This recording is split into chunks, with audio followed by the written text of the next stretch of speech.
Narsingi municipality town planning అధికారి మణిహారిక 4 లక్షల లంచం స్వీకరిస్తూ ఏసీబీ అధికారులకు పట్టుబడ్డారు. ఈ సంఘటన బుధవారం జరిగింది. పూర్తి వివరాల్లోకి వెళ్తే నార్సింగ్ మున్సిపాలిటీ పరిధిలోని మంచిరేవుల గ్రామానికి చెందిన వినోద్ అనే వ్యక్తి ఫ్లాట్ కి సంబంధించి ఎల్ఆర్ఎస్ ను క్లియర్ చేయడానికి టౌన్ ప్లానింగ్ అధికారి మణిహారిక 10 లక్షల డిమాండ్ చేస్తున్నట్లు తెలుస్తోంది. బాధితుడు ఈ విషయాన్ని ఏసీబీ అధికారులకు ఫిర్యాదు చేయడంతో వారు మున్సిపల్ కార్యాలయంలో రెక్కివేశారు. తర్వాత రంగారెడ్డి జిల్లా ఏసీబీ డీఎస్పీ శ్రీధర్ ఆధ్వర్యంలో దాడులు నిర్వహించి ఆమెను రెడ్ హ్యాండెడ్ గా పట్టుకున్నారు. అధికారులు ప్రస్తుతం విచారణ కొనసాగిస్తున్నారు. ఈ ఘటనకు సంబంధించిన పూర్తి వివరాలు ఇంకా తెలియాల్సి ఉంది.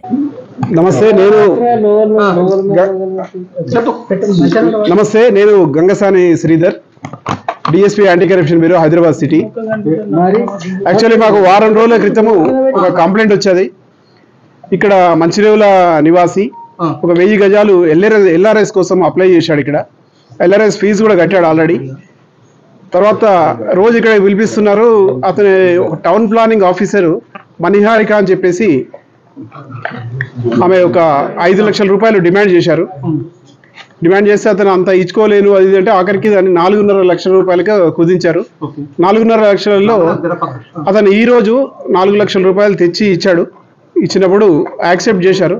ఆ టౌన్ ప్లానింగ్ ఆఫీసర్ గారే ఆ అమౌంట్ యాక్సెప్ట్ చేసి వాళ్ళ డెస్క్లో పెట్టించారు, ఒక బ్యాగ్లో. అది మేము సీజ్ చేశాము, అరెస్ట్ చేశాము, కోర్టులో ప్రొడ్యూస్ చేస్తాం. దీంట్లో ఆమె ఎవరెవరు ఉన్నదని ఇంకా ఎంక్వైరీ చేయాలి. ఇప్పటికైతే ప్రస్తుతం ఒక్క ఆమె తీసుకున్నది డైరెక్ట్గా. ఆమె డిమాండ్ కూడా ఆమె చేసింది. గతంలో అనేది ఇంకా మనం ఎవరైనా వచ్చి కంప్లైంట్ చెప్తే గానీ ఇక్కడ తెలుస్తుంది. మనం ఉన్న ఫైల్స్ అన్ని ఇప్పుడు చేయలేము. ఇప్పుడు ఈ కేసు ఈ రోజు వరకు మాత్రం ఈ కేసు విచారణ చేస్తాము. తర్వాత ఫర్దర్గా 3-4 మంత్స్ కంటిన్యూగా ఎంక్వైరీ నడుస్తుంది. ఆ ఎంక్వైరీలో ఇంకేమైనా కంప్లైంట్స్ ఉన్నాయా, ఎవరైనా కంప్లైంట్స్ ఉన్నాయా, ఇంకెవరి దగ్గర యాక్సెప్ట్ చేశారా, అవన్నీ ఎంక్వైరీ చేస్తాం. వాళ్ళ బ్యాంక్ అకౌంట్స్ అవన్నీ సోదాలు, ఇంటి దగ్గర కూడా సోదాలు జరుగుతున్నాయి. అక్కడ కూడా మా టీం ఉంది, ఇల్లు సెర్చ్ చేసి